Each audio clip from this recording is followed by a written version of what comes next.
Hi guys, welcome to T-Fafers TV. Murise kuma TV ese nyika tadzoka nedzimwe nyaya dziri kupisa dziri kutenderera pasocial media. Pashinjava Panganai by birth achinyomba Tinashe Mutarisi anyora kuti iye kuti Mutarisi, you are too emotional kunge mukadzi ariku mwedzi.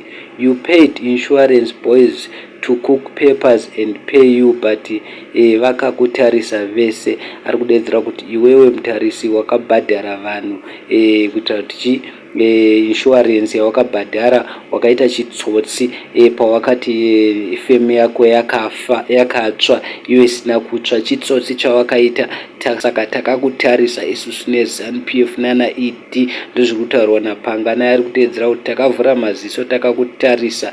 Zvaita kuti vazukuru vambuya neanda vamutuke Pangana vachiti aiwa Pangana kwavakutambira hakusi, because naTinashe Mutarisi atotaura wakadedzera kuti iwe mufana iwe ndichakusuwa zvavari kutaura nezvavari kuita izvi, ndichakusuwa nekuti wakutaurisa too much, ndichakubata mapatsi.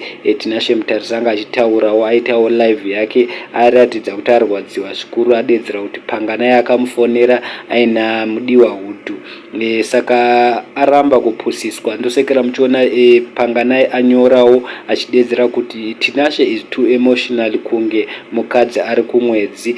Wakabhadhara vanhu veinsurance, ndozvikutaurwa naPangana yanzi wakabhadhara vanhu veinsurance pawakapisa femi yako, wakatuma kuti vanhu vapise uchiitira kuti wane mari yeinsurance. Manje takakutarisa takakuvhurira ziso. Adedzera futi Pangana yakadedzera kuti nekuti naye aitawo live yake akadedzera kuti ndiri kuuya ndichadzoka zvangu zvakare ndichiskodza vanhu vanodana navo une masmall house. Atauro zvakawanda. Pangana adedzera kuti pane masecrets akawanda anoitwa naTinashe Mutarisi achizviita kunge munhu mutsvene. Manje isusu takamutarisa negovernment achireva ZANU-PF. Thank you so much.